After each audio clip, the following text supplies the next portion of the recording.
তুমি যদি ওয়েস্ট বেঙ্গলের একটা স্টুডেন্ট হয়ে থাকো, তোমার কাছে ওয়েস্ট বেঙ্গলের মধ্যে ইঞ্জিনিয়ারিং কলেজে ভর্তির জন্য দুটো উপায় আছে। একটা হচ্ছে WBJEE আর একটা হলো JEE মেন। তো JEE মেনের মাধ্যমে আমরা যেই সব কলেজগুলোতে ওয়েস্ট বেঙ্গলে ভর্তি হতে পারি মেনলি, তো সেগুলোর মধ্যে ম্যাক্সিমামটাই খুবই ভালো।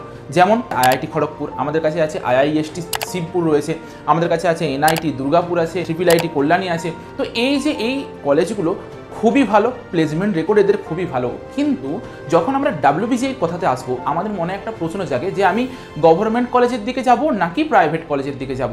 এতক্ষণ পর্যন্ত আমার কাছে কিন্তু JEE মেনের কাউন্সেলিংয়ের থ্রু দিয়ে কোনো প্রশ্নই আসেনি প্রাইভেট কলেজের দিকে, কারণ আমি জানি যে যেগুলো আমি গভর্নমেন্ট কলেজে পড়তে যাচ্ছি সেগুলোর ফিস অনেকটাই বেশি হলেও যেই আউটপুটটা আমি পাবো 4 বছর পর, সেটা কিন্তু যথেষ্ট ভালো পরিমাণে একটা আউটপুট পাবো। এখন প্রশ্ন তোমাদের মধ্যে আসতেই পারে যে তাহলে WBJEEর মাধ্যমে যখন আমি একটা কলেজে অ্যাডমিশন নেবো, আমার কাছে গভর্নমেন্ট কলেজটা বেশি ভালো হবে নাকি আমার কাছে প্রাইভেট কলেজটা বেশি ভালো হবে। তো এটা নিয়ে পরে আজকে আলোচনাটা করবো। প্রথমত আমাদেরকে কিছু ফ্যাক্ট বুঝতে হবে। প্রথম ফ্যাক্ট, তুমি একটা গভর্নমেন্ট কলেজে যাবে নাকি একটা প্রাইভেট কলেজে যাবে, এটা ডিপেন্ড করছে তোমার ফাইন্যান্সিয়াল কন্ডিশন কীরকম রয়েছে তার উপর। তোমার ফাইন্যান্সিয়াল কন্ডিশন যদি অনেক ভালো হয়, তুমি প্রাইভেট কলেজে যেতে পারো। আবার তোমার ফাইন্যান্সিয়াল কন্ডিশন ভালো মানেই যে তুমি শুধুমাত্র প্রাইভেট কলেজটাতে যাবে, এটা কিন্তু নয়। কারণ পশ্চিমবঙ্গের মধ্যে প্রচুর ভালো ভালো গভর্নমেন্ট কলেজও আছে যেখানে প্রাইভেট কলেজের তুলনাতেও ভালো প্লেসমেন্ট দেয়। যেমন আমাদের কাছে একটা খুবই সেরা কলেজ রয়েছে যেটা পশ্চিমবঙ্গের ছেলে মেয়েদের জন্য ঘরের লক্ষ্মী বলতে পারো, সেটা হচ্ছে যাদবপুর ইউনিভার্সিটি। এত সুন্দর প্লেসমেন্ট রেকর্ড, এত সুন্দর ক্যাম্পাস লাইফ, যদিও বর্তমানে র্যাগিংয়ের ঘটনা ঘটছে, তো সেই জিনিসগুলো কিন্তু লেগে থাকে। তার মানে কি শুধুমাত্র গভর্নমেন্ট কলেজে র্যাগিং হয়, প্রাইভেট কলেজে কি র্যাগিং হয় না? এটাও কিন্তু আমাদের কাছে একটা বড় প্রশ্ন। তো এই সবগুলো আগে খোলাসা করবো। প্রথমে দেখা যাক যে আমাদের পশ্চিমবঙ্গে WBJEE থ্রু দিয়ে যেই গভর্নমেন্ট কলেজে যাওয়া যায় সেগুলো কী কী। যেমন ধরো Jadavpur university, Kolkata university, Kalyani, Jalpaiguri, Serampore textile, ceramic আছে, কোচবিহার আছে, রামকৃষ্ণ মাহাতো আছে, প্রচুর কলেজ আছে। কিন্তু এগুলোর মধ্যে তুমি কোন কোন কলেজগুলোতে গেলে তোমার ভবিষ্যৎ ভালো বা তুমি কোনগুলোকে টার্গেট করবে সেটা আগে আমরা বুঝি। কি তোমার র্যাঙ্ক ভালো হয়ে থাকে, তুমি দেখছো যে তুমি যাদবপুর পাচ্ছ, তুমি কলকাতা ইউনিভার্সিটি পাচ্ছ, তুমি জলপাইগুড়ি পাচ্ছ, তুমি কল্যাণী পাচ্ছ, চোখ বন্ধ করে এইসব কলেজগুলোতে যাবে। এরপর এখানে আমি একটা কথা বলে দিই, ধরো তুমি কলকাতা ইউনিভার্সিটি জুট অ্যান্ড ফাইবারের ডিপার্টমেন্টে ভর্তি হলে, তুমি যাদবপুর ইউনিভার্সিটির কনস্ট্রাকশন ইঞ্জিনিয়ারিংয়ে ভর্তি হলে, এটা কিন্তু তোমাকে সেই রকম আউটপুটটা দেবে না যেটা তুমি ভেবে পরে ভর্তি হয়েছিলে। যাদবপুর ইউনিভার্সিটি মানেই আমার লাইফ সেট হয়ে গেল, যাদবপুর ইউনিভার্সিটি মানেই তোমার লাইফটা সেট হয়ে গেল না। তোমাকে একটা ভালো ট্রেড চয়েস করতে হবে, একটা ভালো কোর্স ব্রাঞ্চ সিলেক্ট করতে হবে, তবে পরেই তুমি 4 বছর পর একটা ভালো আউটপুট পাবে, একটা ভালো জায়গায় চাকরি পাবে। এটা কিন্তু মাথায় তোমাকে ঢুকিয়ে রাখতে হবে যে তুমি কনস্ট্রাকশন ইঞ্জিনিয়ারিং নিয়ে পড়ে তুমি যে একটা বিশাল ভালো জায়গায় চলে যেতে পারবে সেটা কিন্তু নয়। তুমি কনস্ট্রাকশন ইঞ্জিনিয়ারিংয়েরই কিছু একটা কোম্পানিতে তুমি যেতে পারবে, কোর কোম্পানিতে, বা তোমাকে নিজেকে এফোর্ট দিয়ে পড়ে কোডিং শিখতে হবে, ডাটা স্ট্রাকচার অ্যালগরিদম শিখতে হবে, বা যত কিছু শেখার সেগুলোকে তোমাকে ডেভেলপমেন্ট শিখতে হবে, ফুল স্ট্যাক ডেভেলপার হতে হবে, তোমাকে নিজেকে এফোর্ট দিতে হবে। কারণ এটা তোমার সাবজেক্টের কারিকুলামের মধ্যেও থাকবে না, কোথাতেও থাকবে না, তোমাকে এক্সট্রা কারিকুলামের মধ্যে এটাকে আনতে হবে। প্রতিদিন রেগুলার বেসিসে পড়াশোনা করতে হবে, তবে পরেই তুমি একটা জায়গায় ক্র্যাক করতে পারবে। তাহলে যখন আমাকে এত কষ্টই করতে হচ্ছে, তাহলে আমি যাদবপুর ইউনিভার্সিটিতে কেন যেতে যাব? আমি তো অন্য যে কোনো গভর্নমেন্ট কলেজেই যেতে পারবো। তুমি অর্ধেক কোম্পানির ক্যাম্পাসিংয়ে বসতেই সুযোগ পাবে না, কারণ তুমি এলিজিবলই হবে না। তোমাকে নিজেকে এফোর্ট দিয়ে পরে অফ ক্যাম্পাসে বসে পড়ে একটা প্লেসমেন্ট ক্র্যাক করতে হবে, একটা তোমাকে চাকরি পেতে হবে। তাহলে যাদবপুরটাতেই কেন কনস্ট্রাকশন ইঞ্জিনিয়ারিং নিয়ে ভর্তি হতে যাবো? আমার কাছে র্যাঙ্ক যদি আমার 3000 হয়ে থাকে, আমি সেই 3000 র্যাঙ্কে যদি আমি কলকাতা ইউনিভার্সিটির IT পাচ্ছি, কলকাতা ইউনিভার্সিটির CSE পাচ্ছি, তাহলে আমি সেটাতে আগে যাব। কারণ আমি CSIT দিয়ে পরে আমি চাকরির প্রবণতাটা আমার ভালো, আমি একটা ভালো জায়গাতে যেতে পারবো। আমার 4 বছর পর আলটিমেটলি কিচ্ছু দরকার নেই, আমার দরকার একটা চাকরি, বা আমি একটা ভালো কলেজে MTech করবো বা MBA করতে যাব। আমার হায়ার স্টাডিটা যাতে ভালো হয় সেটা আমি দেখব। তাহলে একটা জিনিস আমরা বুঝতে পারলাম, যে কোনো ব্রাঞ্চে যাওয়ার আগে আমরা একটু ভাববো যে আমি ভবিষ্যতে কোন দিকে যেতে চাই। তুমি যদি গেট নিয়ে পড়াশোনা করতে চাও, মানে গেট দিতে চাও, গেট দিয়ে পরে তুমি MTech করতে চাও, তুমি যদি MBA করতে চাও, CAT দিতে চাও, তাহলে তুমি যে কোনো কলেজেই পড়াশোনা করো। তুমি তোমার মানে একদম বাড়ির পাশের একটা যে কোনো কলেজে যদি ঢুকে যাও, তবুও কোনো কিছু ম্যাটার করে না, শুধুমাত্র দেখবে যে তার সব কিছু অ্যাপ্রুভালগুলো আছে কিনা। একটা কলেজে আমার UGCর আন্ডারে একটা ভালো কলেজ হওয়ার জন্য যেই অ্যাপ্রুভালগুলো দরকার সেগুলো যাতে থাকে, নয়তো তুমি গেটের জন্য ফর্ম ফিল আপই করতে পারবে না, ক্যাটের জন্য ফর্ম ফিল আপই করতে পারবে না। তুমি যেখান থেকেই পড়াশোনা করো কোনো কিচ্ছু ম্যাটার করে না। ম্যাটার করে তখনই যদি তুমি একটা প্রাইভেট সেক্টরে কাজ করতে চাও, তুমি যদি কোম্পানির চাকরি করতে চাও, তখন একটা কলেজ কিন্তু ম্যাটার করে। তাহলে আমরা যেটা বুঝতে পারলাম যে যদি আমার কাছে যাদবপুর ইউনিভার্সিটি, কলকাতা ইউনিভার্সিটি, জলপাইগুড়ি, কল্যাণী এইসব কলেজগুলোর CS, IT, ECE, ইলেকট্রিক্যাল এইসব ব্রাঞ্চগুলো যদি আমি পাচ্ছি, আমি চোখ বন্ধ করে চলে যাব। কিন্তু এর পরে যেই কলেজগুলো রয়েছে, এর নিচে যেই কলেজগুলো রয়েছে, সেই কলেজগুলোতে যেতে গেলে আমাদেরকে একটু সাবধানতা অবলম্বন করতে হবে। প্রথম কথা, যদি তোমাকে ওইসব কলেজে যেতেই হয়, তুমি কোনোভাবেই কম্পিউটার সায়েন্স আর আইটি ছাড়া অন্য কোনো ব্রাঞ্চে যাবে না। দ্বিতীয় কথা, যদি তুমি গভর্নমেন্ট কলেজের অন্যান্য কলেজগুলোতে ভর্তি হতে চাও, যে 4টা কলেজ বললাম সেটা বাদ দিয়ে, তোমার কাছে কিন্তু একটা ভীষণ বড় সমস্যা আসবে প্লেসমেন্টে। কারণ ওইসব কলেজগুলোতে বেশি পরিমাণে কোম্পানি ভিজিট করে না, ক্যাম্পাসিং করে না। তাহলে তোমাকে যদি একটা চাকরি পেতে হয়, তোমাকে অফ ক্যাম্পাসে অ্যাপ্লাই করে পরে চাকরিটা দখল করে নিতে হবে, বা তোমাকে গেটের জন্য পড়াশোনা করতে হবে, এমবিএর জন্য যেতে হবে, এইসব লাইনগুলো তোমাকে চুজ করে নিতে হবে। তাহলে ভেবে চিনতে যাবে। যদি তোমার মনে হয় যে তুমি গরিব ফ্যামিলি, তোমার কাছে টাকা নেই, কিন্তু তোমার অপশনও নেই যে গভর্নমেন্ট কলেজ ছাড়া, তোমার কাছে একটা অপশন আছে। যখন তুমি WBJEর ফর্ম ফিল আপ করেছিলে, বা পরবর্তী সময় যদি তুমি পরেও দেখছো করবে নতুন বছর, তো তোমার কাছে একটা অপশন থাকবে TFW, টিউশন ফি ওয়েভার। এটার কি মানে কি? যেখানে একটা প্রাইভেট কলেজে জেনারেল ক্যাটাগরি দিয়ে যাবে, সেই সব স্টুডেন্টদের 4 বছরে টোটাল 8 লাখ টাকা লাগবে, তোমার সেখানে 4 বছরে মাত্র 76,000 থেকে 1 লাখ টাকার মধ্যে পড়াশোনা কমপ্লিট হয়ে যাবে। তাহলে এটা তোমার জন্য একটা সুযোগ সুবিধা আছে। তার জন্য তোমাকে ভালো একটা র্যাঙ্ক করতে হবে। মোটামুটি তোমাকে 15,000 20,000-এর মধ্যে যদি তুমি র্যাঙ্ক করতে পারো, তুমি একটা প্রাইভেট কলেজে একটা ভালো ব্রাঞ্চে যেতে পারবে।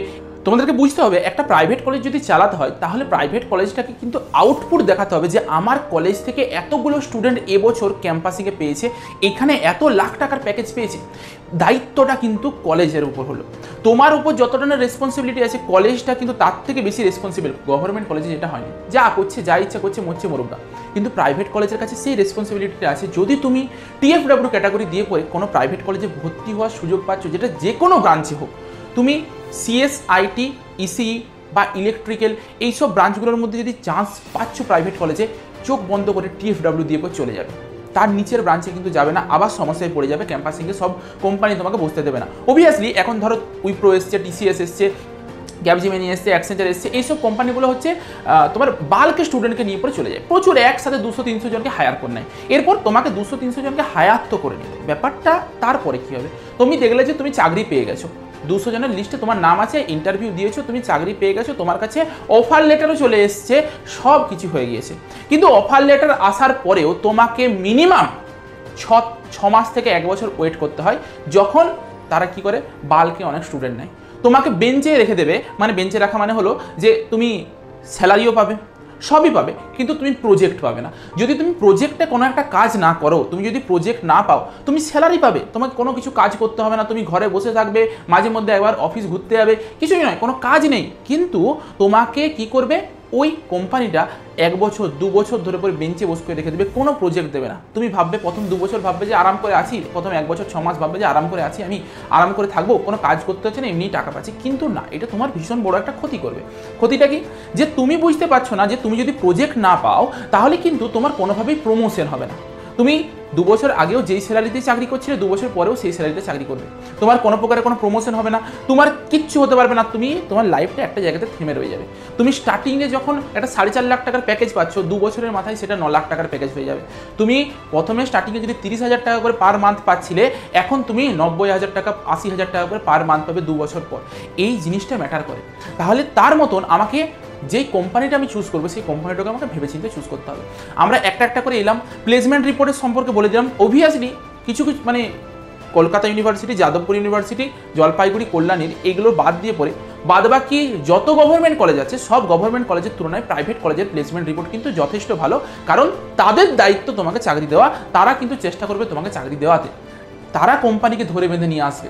আচ্ছা, এরপর আমরা আসি যে গভর্নমেন্ট কলেজের র্যাগিং কেমন হয় আর প্রাইভেট কলেজের র্যাগিং কেমন হয়। দেখো, র্যাগিংটা ডিপেন্ড করছে যে তুমি কোথায় রয়েছো। যদি তুমি গভর্নমেন্ট কলেজে পড়ো, কিন্তু গভর্নমেন্ট কলেজের হোস্টেলে থাকো না, তুমি কোথায় থাকো? তুমি থাকো একটা বাইরের পিজিতে, তুমি কোনোদিনই কোনোভাবে র্যাগিংয়ের সম্মুখীন হবে না। কারণ তোমাকে কোনোদিনই কলেজ ক্যাম্পাসে কেউ র্যাগিং করতে পারবে না। কলেজ ক্যাম্পাস, প্রতিটা কলেজ ক্যাম্পাস, ইউজিসির আন্ডারের প্রতিটা কলেজ ক্যাম্পাস এখন র্যাগিং ফ্রি, কেউ কোনোদিনই তোমাকে র্যাগিং করতে পারবে না। কিন্তু র্যাগিং কোথায় হয়? যদি তুমি কোথাও একটা হোস্টেলে থাকো। হোস্টেলের কিন্তু কোনো প্রকারে কোনো এখন বাধাবাধ্যকতা ছিল না। যাদবপুরের ঘটনাটা ঘটার পরে প্রতিটা গভর্নমেন্ট কলেজে, পশ্চিমবঙ্গের ইঞ্জিনিয়ারিং গভর্নমেন্ট কলেজগুলোতে CCTV ক্যামেরা লাগানো হয়েছে। তাহলে এখন আমরা অনেকটাই সিকিওর। তবুও এই CCTVর ক্যামেরার ফাঁকেও কিন্তু র্যাগিং হয়ে থাকবে, বিশেষ করে যারা লোয়ের দিকের একটু গভর্নমেন্ট কলেজগুলোতে যাবে, যেমন যদি বলি আমরা শ্রীরামপুর টেক্সটাইল বলো, বহরমপুর টেক্সটাইল বলো, এইসব কলেজগুলোতে একটু ভালো মাপেই কিন্তু র্যাগিং হয়ে থাকে, ঠিক আছে। তোমাকে মেঝেতে সাঁতার কাটা করাবে, এমনিতে শুকনো ডাঙাতে সাঁতার কাটা করাবে, তোমাকে নীল ডাউন দেওয়া করাবে, এইসব জিনিসগুলো হয়ে থাকে গভর্নমেন্ট কলেজে। তাহলে কি প্রাইভেট কলেজে হয় না? অবভিয়াসলি প্রাইভেট কলেজেও হয়, কিন্তু পরিমাণটা একটু কম। তুমি যদি প্রাইভেট কলেজের হোস্টেলে থাকো তখনই হবে, কিন্তু ম্যাক্সিমাম জন প্রাইভেট কলেজে পিজিতে থাকে, তার জন্য তারা সেই জিনিসটার সম্মুখীন করে। তাহলে এই র্যাগিংয়ের জিনিসটাকে আমাদেরকে মাথায় রেখে পরে কিন্তু চলতে হবে। যদি তোমার র্যাগিং ভয় লাগে আর লাগে, তখন কিন্তু সেই ক্ষেত্রে অ্যাভয়েড করতে পারো তুমি যেই কলেজগুলোতে র্যাগিং হয়ে থাকে। কিন্তু বর্তমানে র্যাগিংটা অনেকটাই কমে গেছে, বিশেষ করে যাদবপুরের ঘটনাটা ঘটার পরে। আচ্ছা, এরপর আমরা আসি একটু ফি স্ট্রাকচারটা। অবভিয়াসলি এটা নিয়ে নতুন কিছু বলার নেই, গভর্নমেন্ট কলেজের ফি স্ট্রাকচার যথেষ্ট কম, প্রাইভেট কলেজের ফি স্ট্রাকচার অনেকটাই বেশি। যদি তোমার টাকা থাকে, ফাইন্যান্সিয়াল কন্ডিশন অনেক ভালো হয়, তুমি প্রাইভেট কলেজে যেতে পারো। কিন্তু যদি তোমার টিএফডব্লিউ থাকে, তোমার ফি স্ট্রাকচার অনেক কমে যাবে, তুমি তখন একটা প্রাইভেট কলেজেও যেতে পারবে, ঠিক আছে। তোমার কাছে শুধুমাত্র যে গভর্নমেন্ট কলেজের একটা অপশন আছে সেটা কিন্তু নয়, এটা মাথায় রাখবে। ক্যাম্পাস লাইফ সম্পর্কে একটু আসি, যে গভর্নমেন্ট কলেজের ক্যাম্পাস লাইফ কী হবে। দেখো, তুমি 4 বছর একটা কলেজে পড়তে যাচ্ছ, তুমি তো এনজয় করবে, তুমি এখানে চিল করবে। 4 বছর ইঞ্জিনিয়ারিংয়ে তুমি ইঞ্জিনিয়ারিং কিছু পড়বে না, তুমি পড়বে একটা অন্য জিনিসই, এটাই বাস্তব। তুমি 4 বছর ধরে যেটা পড়বে সেটার ইঞ্জিনিয়ারিংয়ের কিছু পড়বে না, পড়বে দেখবে যে তোমার যেটা সাবজেক্ট, তোমার যেটা সিলেবাস, সেটা তুমি পড়ছো খুবই কম দিন, কিন্তু তুমি অন্য জিনিস পড়ছো সারাদিন রাত ধরে, ঠিক আছে। ফুর্তি করছো, মজা করছো, এটা ইঞ্জিনিয়ারিংদের একটা লাইফ বলতে পারো, এটা একটা জায়গা বলতে পারো, ঠিক আছে। গভর্নমেন্ট কলেজে যদি তুমি যাও, প্রতিটা গভর্নমেন্ট কলেজে দারুণ ফেস্ট হয়, অনেক বড় বড় সেলিব্রিটিদেরকে নিয়ে আসা হয়। যাদবপুরের যদি আমি কথা বলি, 2 দিন ছাড়া ছাড়া অনুপম আসছে, বিভিন্ন হচ্ছে তোমার সিঙ্গার আসছে, অ্যাক্টরদেরকে নিয়ে আসা হচ্ছে, এই জিনিসটা লেগে থাকে। এমনকি অন্যান্য গভর্নমেন্ট কলেজের ক্ষেত্রেও সেম হয়ে থাকে। প্রাইভেট কলেজের ক্ষেত্রে কিছু কিছু কলেজে ভালো রকম হয়, কিছু কিছু কলেজের ক্ষেত্রে অতটাও ভালো প্লেসমেন্ট হয় না, কিন্তু ম্যাক্সিমাম গভর্নমেন্ট কলেজের ক্ষেত্রে খুব ভালোভাবে দেখা হয়। তারপর যারা গভর্নমেন্ট কলেজে হোস্টেলে থাকবে, হোস্টেলে একটা বার্থডে সেলিব্রেশন হয়, সেটাও কিন্তু খুবই ভালো একটা দিন। তো সারাদিন রাত ধরে হচ্ছে সবাই মিলে খাটবে, আনন্দ করবে, এই একটা বার্থডে সেলিব্রেশনের জিনিস থাকে যারা হোস্টেলে থাকে অবভিয়াসলি। তো তাদেরও একটা গভর্নমেন্ট কলেজের ক্ষেত্রে হয়ে থাকে, প্রাইভেট কলেজের ক্ষেত্রে সেরকম কোনো কিছু হয়ে থাকে না।